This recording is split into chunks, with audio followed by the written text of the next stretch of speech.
Let's see if we can do this without the dogs harassing me.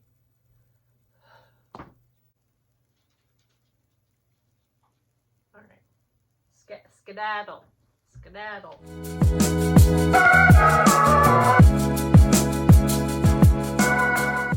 Hello everyone, welcome back to my channel. Currently reading. I am still in Montana. I had the idea to have this nice fireside chat with the fire, but I don't think you can even see it going. Plus it's fake anyway. I imagine I'm gonna have a guest show up sometime during this video. We'll see.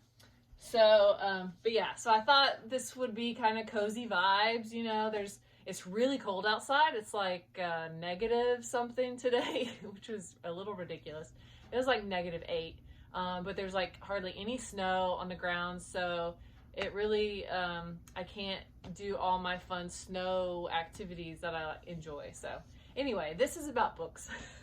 And the book I just finished, just probably like 20 minutes ago, is Gloria Steinem's My Life on the Road. And I brought this with me.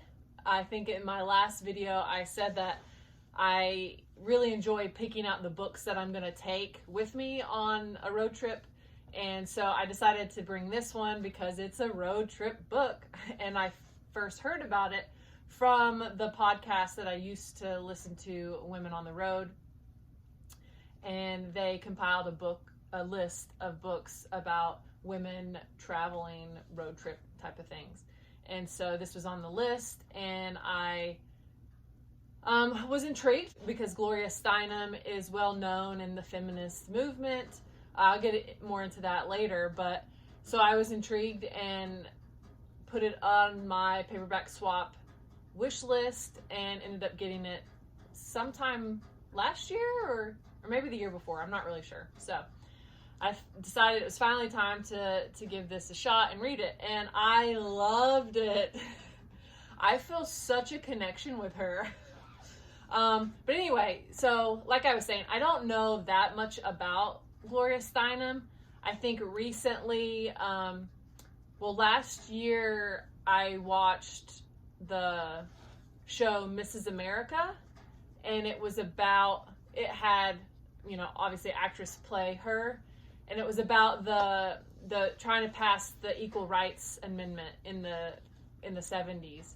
And that was a great show. Highly recommend it. Stacked cast: Cate Blanchett, Sarah Paulson, Tracy Ullman as Betty Friedan, and Rose Byrne played Gloria Steinem. And so through that show, I learned a lot.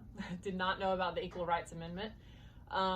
Learned a lot about Gloria Steinem and her magazine that she co-founded, Miss Magazine, and just about her activism back then. I learned about Shirley Chisholm, who ran for president, and the first woman to run as president, I believe, and so learned a lot in that show. And then when I found out about this, I was like, okay, I should read this. And so I learned a lot more about that time period. She talks about that convention in Houston, where the women's convention in Houston in the 70s.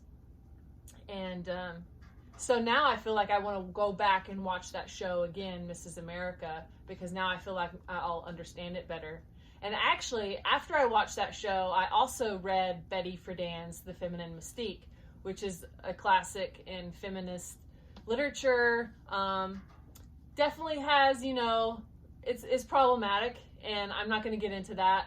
I wrote kind of a review on my website about it, but, well, you know, obviously it was written way back when, and a lot has changed, shifted culturally in society. So, but anyway, back to this.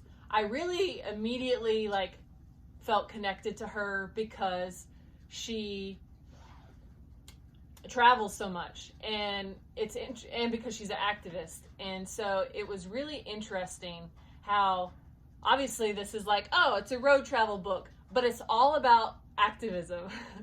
And so it's not really about like, oh, and I went here and I saw this thing. It was all about, I went here and did this lecture with this group of people fighting for this movement, or I went here to work on this campaign, and I went here to talk to these people. And so it was all about that, and so that was really fascinating, and I'd say much more of a memoir about her activism than about travel. It just so happened that she lives a life where she's traveling most of the time. And she started out the book talking about her childhood and traveling with her parents, and how her dad was always traveling. And, you know, they didn't have much money, and they would buy antiques and then sell them, and that's how they would get by. And how she always kind of wanted to be settled and to have a home, because she didn't have that when she was a child. But then as she, you know, grew up, she found that she was living the same kind of lifestyle she had when she was growing up, always on the road. I'm not going to go into all the specifics, because she shares a lot about all the different places, and for like someone like me that I'm very like bullet point kind of person, she even writes like that in certain chapters. She has so many stories, because like I said, she's gone to speak so many different places, met so many different people, and so all these stories, it's almost like she'll just do a bullet point of and share this story at this place, and then the next bullet point, and they're all really fascinating. And I think it's I highly recommend it, just to learn more about the second wave feminist movement in the 60s and 70s, to learn more about grassroots organizing and activism, and I mean, it's really phenomenal, like the stuff that she did decades ago, and the courage that took is impressive, and definitely like a role model for sure. So to keep this short and sweet, highly recommend this book. I really enjoyed it.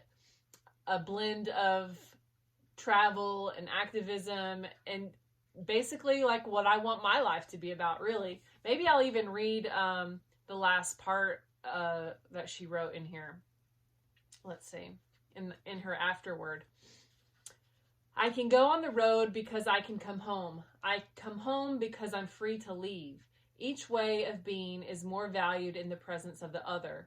This balance between making camp and following the seasons is both very ancient and very new. We all need both. I feel that. So, my surprise guest never showed up, so let me call real quick. Cooper!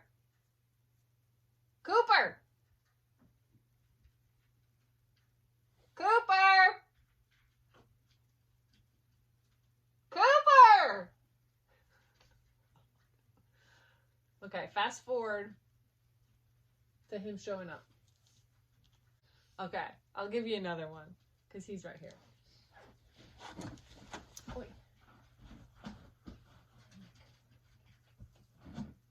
Wait. Oh, this is Frank. He's a cutie. And he got a bath yesterday, so he smells pretty good. See, I just need to do book reviews with dogs, and maybe that'll give me more views, because everybody likes dogs, right? Cute ones, too. And Cooper is a cutie pie. So, all right, say bye. Keep reading. Keep reading.